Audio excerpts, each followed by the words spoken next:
तो वास्तव में भक्ति का नशा एक अलग नशा होता है। एक दिन हम आश्रम में थे, तो ये बताना चाहते हैं कि अपने अपने नशा में सबको कितनी जागरूकता होती है। शाम के टाइम एक संत कहीं से भ्रमण करते हुए आ गए, तो उनको भोजन खिलाया। शाम को भोजन करने के बाद वो बिस्तर पर लेट गए। बिस्तर पर लेटने के बाद कहीं वो लेट जाते हैं, कहीं उठ बैठते हैं। इस तरीके से उन्हें चैन नहीं आ रहा। हमने मन में सोचा कोई संत हो, भक्त हो, दिन भर का थका मांगा या तो वो सो जाता है या कुछ भजन भक्ति में लगता। लेकिन ये संत, इनके मन में चैन ही नहीं है, कहीं उठ बैठते हैं, कहीं लेट जाते हैं। हमने उनसे पूछा कि महाराज क्या कोई नशा करते हो? तो एकदम चौंक करके बैठ जाते हैं कि आपने कैसे जान लिया कि हाँ, हम भोजन करने के बाद नशा करते हैं। ये कर क्या यहाँ नशा मिल जाएगा? तो हमने कहा यहाँ आश्रम में तो ये सब निषेध है, यहाँ कुछ नहीं मिल पाएगा। गांव में एक आदमी गांजा पीता है, वहां चले जाओ। वो रात के 9 बजे करीब वहां चले गए उस नशा को प्रयोग करने के लिए। वो बात मुझे आज भी याद है।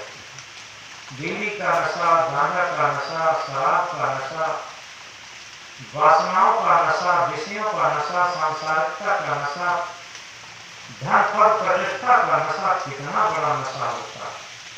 लोग कितने जागरूक हो जाते, लेकिन भक्ति के नशा में जागरूक कहाँ हो पाते। आज कुछ पता लगा कि इतनी बारिश के बाद भी लोग इतनी कठिनाई सह के भी आ गए। यही भक्ति का नशा होता है कि हमें सारी कठिनाइयों को पार करने में कठिनाई महसूस न हो, तब हमें लगता है कि वास्तव में हमारे अंदर भक्ति का नशा है। जैसे जिन लोगों के अंदर देशभक्ति का नशा था, कितनी कठिनाइयां सही, जेल में ठूंसे गए और बड़ी यातनाएं सहन करनी पड़ी उनको। यहाँ तक फांसी के तख्ते पर झूलना पड़ा। कितनी कितनी कठिनाइयां सहन करनी पड़ी, लेकिन वो भी कठिनाइयां उन्हें छोटी लगी। आज कई लोग कहते हैं कि हम भक्ति में आ गए और तब भी हमें ये कठिनाई आती है। भक्ति में आने का मतलब ये नहीं है कि कोई कठिनाई न आए। अब एक भजन में आया था, कभी सुख है कभी दुख है, यही सच्चा जीवन है। हर जीवन में सुख और दुख आते हैं, अनुकूलता और प्रतिकूलता आती है। तो इसी तरीके से एक एग्जाम्पल से समझेंगे। एक जगह एक बाग में एक संत पेड़ के नीचे बैठे हुए थे। उसी बाग से निकल करके एक महिला जा रही थी। महिला ने देखा ये संत यहाँ अकेले बैठे हैं और वो भी यंग ब्लड है। लगता है ये कोई गृहस्थी से हार करके और काम धंधे से जी चुरा करके साध बन गया। ये कोई मन का आलसी आदमी है। ये अपने उत्तरदायित्व को छोड़ करके महात्मा बन गया। ऐसे उस महिला के अंदर प्रश्न जागृत हो रहे थे। उस महिला ने आउट होकर उन संत से कहा कि महाराज एक बात पूछूं, नाराज तो नहीं होगे? संत ने कहा आप बात पूछिए, नाराज क्यों होंगे? तो महिला ने कहा कि महाराज एक बात बताओ, आपके कोई घर मड़ैया नहीं थे? महात्मा जी ने कहा हाँ, हमारे पास घर था। कि आपके कोई माता पिता भाई बांधव नहीं थे? कि हाँ, माता पिता भाई बांधव थे। कि आप पढ़े लिखे नहीं थे? कि हाँ, हम पढ़े लिखे थे। आपके पास कोई धन दौलत जमीन जायदाद व्यापार बिजनेस नहीं था? कि हमारे पास धन दौलत थी, जमीन जायदाद थी, सब कुछ था।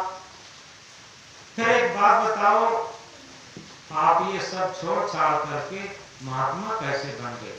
ये बात नहीं समझ में आती। महात्मा जी ने कहा कि बहन जी, हम एक प्रश्न करें तो नाराज तो नहीं होगी? उसने कहा नहीं। उसने पूछा बहन जी एक बात बताओ, इस टाइम आप अपने मायके में हो, पीहर में हो या ससुराल में? तो उस महिला ने कहा इस टाइम हम ससुराल में हैं। महात्मा जी ने ये कहा कि बताओ तुम्हारे पीहर में, तुम्हारे घर में क्या कोई मकान महल नहीं था? कि हाँ, मकान थे। तुम पढ़ी लिखी नहीं थी? कि हाँ, पढ़े लिखे थे। तुम्हारे भाई भावज माता पिता नहीं थे? कि हाँ, हमारे भाई भावज माता पिता सब थे। तुम्हारे घर में खेती बाड़ी व्यापार बिजनेस नहीं था? कि हमारे घर में खेती बाड़ी बिजनेस सब कुछ था। कि तुम सबको छोड़ करके यहाँ ससुराल में क्यों आ गए? ये एक प्रश्न था। और जैसे ही संत ने प्रश्न किया, वैसे ही महिला की बात समझ में आई।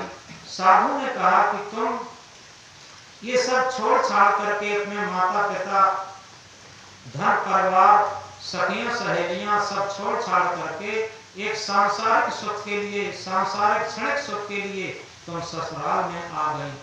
और हमने अगर माता पिता भाई बंधु कुटुंब कबीला सब छोड़ छाड़ करके और उस अपने अविनाशी भजन के लिए, भक्ति के लिए, मुक्ति के लिए, कल्याण के लिए, शांत के लिए ये सब छोड़ दिया हो, तो इसमें कौन सी कायरता की बात, कौन सी बुद्धि की बात? और जहां बात ये आई सामने, वो महिला एकदम सर झुकाया, प्रणाम किया कि महाराज आप ठीक कहते हैं, हमारा भ्रम गलत था। तो ये भक्ति का नशा एक अलग नशा है।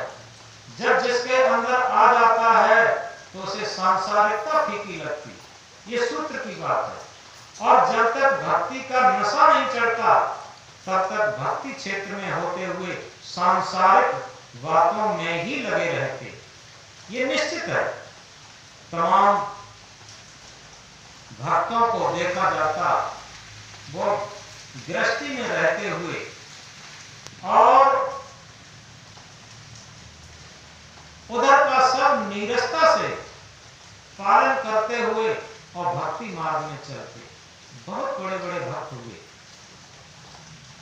और उन्हीं भक्तों में से ये सब गृहस्थी में से ही तो निकल के आए, चाहे वो मीरा हो, सबरी हो, सहजो हो, ये सब वहीं से निकल के आए। देखो ये मीरा जैसी रानी, अगर उन्हें सांसारिकता फीकी न लगती तो ये दर दर की ठोकर खा करके और भक्ति की महानता को कैसे प्राप्त कर सकती थी? ध्रुव है, प्रहलाद हैं, ये सब भक्ति ही तो थे।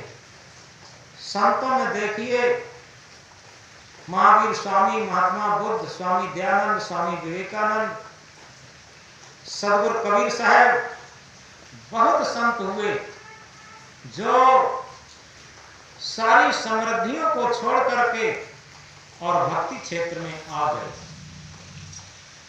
तो इस प्रकार सदगुरु कबीर साहब एक महामंत्र में कहते हैं,